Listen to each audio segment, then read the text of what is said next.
the City Council. I want to welcome everyone this evening for coming out and joining us for the informational meeting on the 911 dispatch. I wanted to begin with a statement that this is not an official function of the City of Dearborn Heights or the City Council.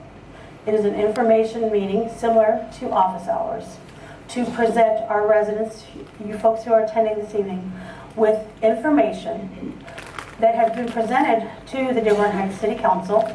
This was included, the actual presentation is taken directly from an agenda item 8B, which was dated on April 26th in that City Council meeting, regular order of business, for April 26, 2016.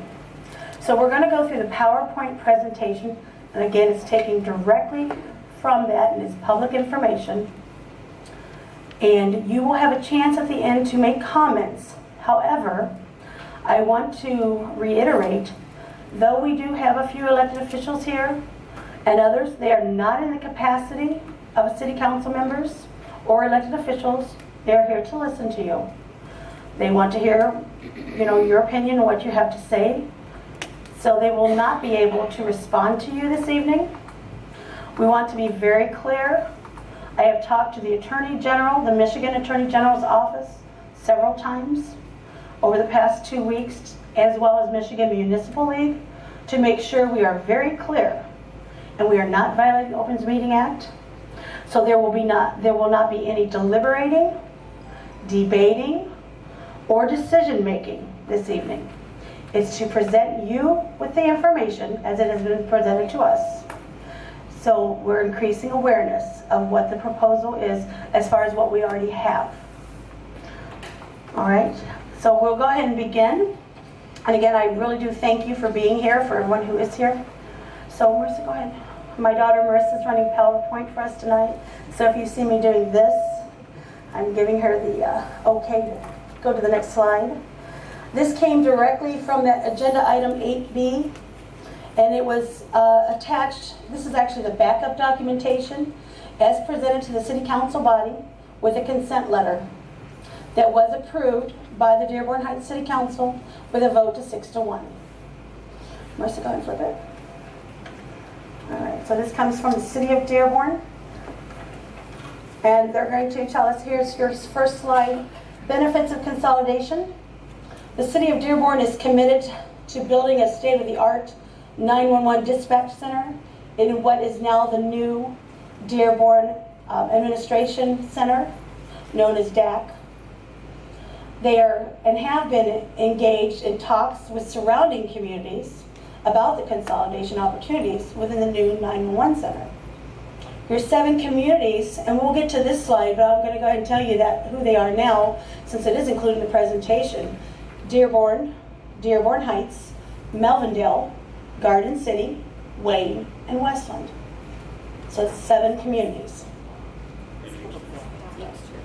Inkster, thank you. Yes, because Inkster, Wayne, Westland, and Garden City are currently a combined dispatch command out of Westland. Thank you.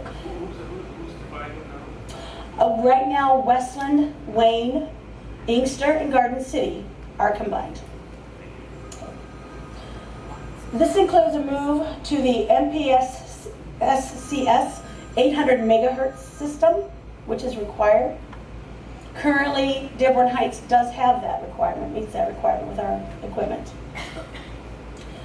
Serves the national objective of interoperability and will improve the coordination of response across jurisdictions when needed.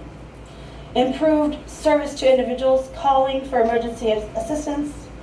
Reduce the cost of service to taxpayers, assures better technology, the highest level of training and professionalism, standardized procedures and sufficient staffing at all times, efficiencies of a larger center.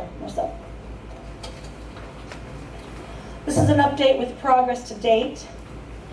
From my understanding, this is something that has been in the works. We've been informed for the past 2 years. So purchase and delivery of the 800 megahertz radios, completed initial assessment of existing operations, for all potential partners. Ongoing discussions with Dearborn Heights and Westland. And of course, you see it says including Garden City, Inkster, and Wayne. It's important to know, and here's where it said about Melvindale. Melvindale has been with Dearborn. Dearborn has been running dispatch for Melvindale as well as their fire services for a little while. So a letter of intent approved by Melvindale City Council has already occurred and has been accepted by the City of Dearborn. Finalize space requirements and location for the new dispatch. Again, that's in the DAC building, Dearborn Administration Center. And benchmarking visits to multiple consolidated PSAPs. Progress to date continued. Developed implementation. This includes construction, furniture and equipment, and cost budget. City of Dearborn has negotiated new labor contracts for dispatchers and supervisors, increasing pay significantly to bring in line with market rates. Developed multiple staffing models and operational budgets. Established a cost per call rate, and we'll see that in a second, well below the statewide average. Selected architect for build out of dispatch and EOC, and issued an RFP for the state-of-the-art dispatch furniture. Approved for additional state funding, $321,000 for build-out and equipment. Staffing. This staffing figure is based on the assumption, assuming 7 participating jurisdictions, which we have already named. Designed for flexibility. A total of 38 dispatchers is what is proposed. All fully trained to work any position as needed. 5 supervisors, 1 trainer supervisor, 1 director, separate call taking, police and fire dispatching, dedicated lean support position, and it will be supported by 2 fire EMS dispatch channels and 2 or 3 dispatch channels for police as necessary. Standard of service.